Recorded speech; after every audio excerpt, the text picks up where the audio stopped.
with this guy at Laugh Fest, but no, he went to I was an asshole. We had places to be, but I'm a platinum member, so we got that shit taken care of quick. Adulthood. It's fucking weird. Especially coming into it doing comedy for most of it. Like, I don't know if you guys know, I'm 31 years old, but I just recently became an adult. Like, wife and I bought a house after I started doing comedy. Did you see that coming? Anyway, I didn't want to turn this into a whole thing. It's crazy to me that it's been 2 years. And like a lot of you guys have been here through the whole thing. I'm trying not to cry, honestly.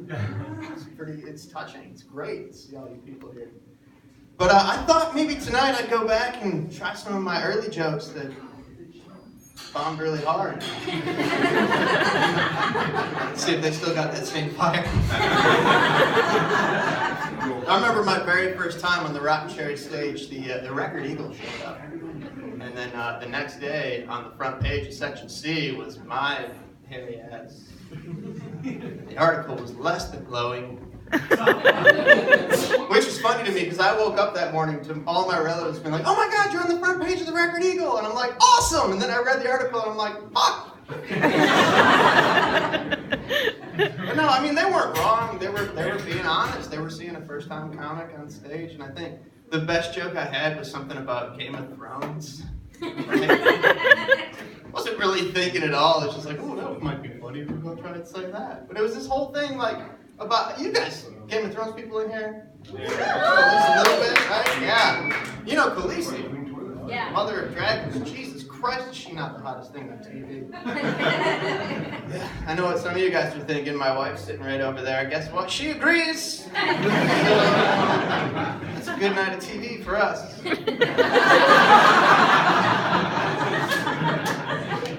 But the joke was, like, what would I really have to say to Khaleesi, you know? Like, she's got dragons and shit, so what am I supposed to, like, walk up and be like, hey, so I was thinking, people, like, get some coffee or something sometime, and then the dragon's like, Rah! You know what? No, let's go back to the whole rape and pillage thing, that's fine.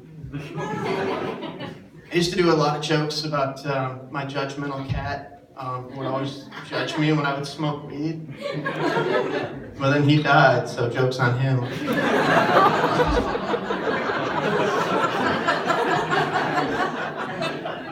It's not funny, I love that guy. He's my favorite. Yeah, I used to do a joke about him, like, the difference between dogs and cats and why I was a dog person, even though I didn't have a dog at the time, is there was a thunderstorm going on outside. And I opened the door, and the cat came to the door, and he's like, I want to go outside. And I'm like, I really don't think you do. And this is when I really cemented myself as a dog person, because if you're to open up that door, the dog's going to be like, is that thunder? Fuck that, I'll go pee in the bathtub. I don't care. But I let the cat out, and he was mad at me for 3 days. After he came back, which was 2 days. So I assume he was mad at me for 5 days. He never told me before he died, so I'll never know. I think he got it. It's crazy to think about, though. Like, really, I was thinking, like, a lot today, obviously, this being our 2-year show. Like, every, like, good joke, like, that I take to an actual show and sometimes get paid for, all came from doing this, which is bananas to me. Like, one of my favorite jokes, let me see if I can tie this all together. Because I got a new ending for it, I think. But I was at a Taco Bell drive-thru recently at 2 in the morning. You guys know the feeling? You know why I was there, right? I was hot. Allegedly. But I like to feel like there's a code of conduct at Taco Bell at 2 in the morning where we're all in line and we're like, hey, let's just be chill. We're gonna get our tacos. Everybody be cool, right? So I'm sitting there, abiding by the code, and then all of a sudden the pickup in front of me, the reverse lights come on, and I go, what the fuck? Because that's not standard Taco Bell drive-thru behavior.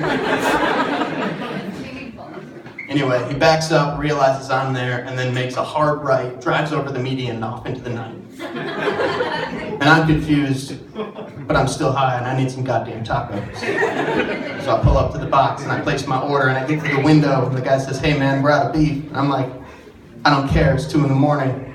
And he's like, well, hey, thanks for being cool, because the last guy cussed me out, drove over my median, he didn't get any tacos, so I'm giving you his tacos too. I'm like, fuck yeah. But wait, who the hell is complaining about what kind of tacos you're getting at 2 in the morning? Am I right? Like, if you're getting tacos at 2 in the morning, you should be a happy person. No, I can't think of a situation where you offer me a taco at 2 in the morning, I'm not happy about it. You know what I'm saying? We're doing some shots, we're getting some drinking done, it's late, you're like, hey, I got tacos. I'm like, yes. I don't care. It could be beef, it could be chicken, it could be shrimp, it could be vegetables. You know what? I take back everything I just said. Can't be vegetarian. I can't do it. Can't do it. I've tried. I haven't tried. But the thing is, I just don't feel right in my soul that like vegetables are the only thing you can eat as a person. I don't get the vegan thing. And if you're doing it, good for you. You haven't told us about it yet, so I appreciate that much.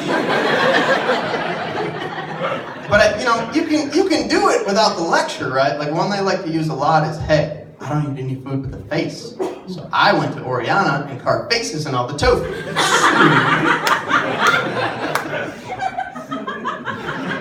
Another one they like to use a lot is, hey, you know, you shouldn't eat eggs because those are chicken periods. Right? Yeah, so I calmly replied, well, air is tree bark, so maybe you should stop breathing. I know. It's not all bad, though. I can't say I disagree with vegans on everything. I think we found some common ground. I think there is some, I believe in saving the trees, you know? I drive on 22 a lot, and it's just, you drive through the woody parts, and it's like, this is really cool. And then you see, like, a house in the middle of the trees, and you're like, well, it's still kind of cool, but probably shouldn't be there, right? Like, I think houses have siding because it covers up the bodies of dead trees that they're made from, that they place them in the middle of.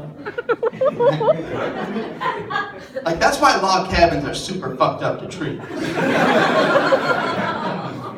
Like, picture an opposite world where trees run the planet and they have houses made of stacked up dead people. That's what I'm trying to get across here. Okay, new jokes going okay. So slash that in with the old stuff. So, where am I at on time, Dave? All right, 7:30. Let's see. I think I can do one more joke for you guys. How do you feel about that? Cool. Let's go to the class. What?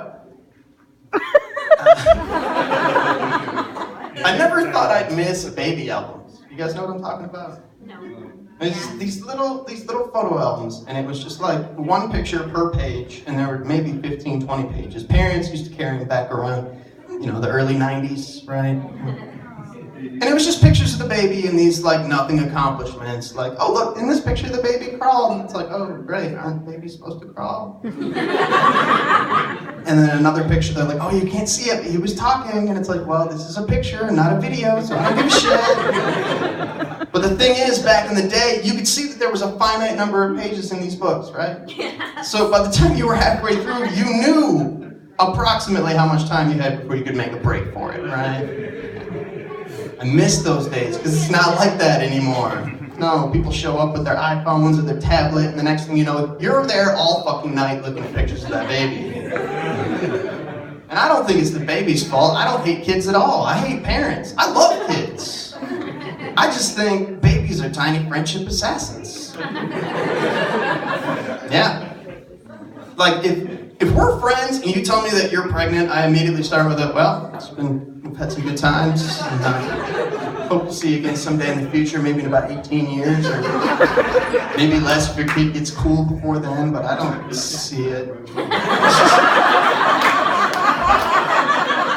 Just look at it from my perspective, okay? Like, we're friends, you get pregnant, your womb is a tiny little book depository in Texas. Our friendship is JFK riding happily along in a limo. And that makes your baby Lee Harvey Oswald. You guys, thank you so much for the last 2 years. It's been incredible.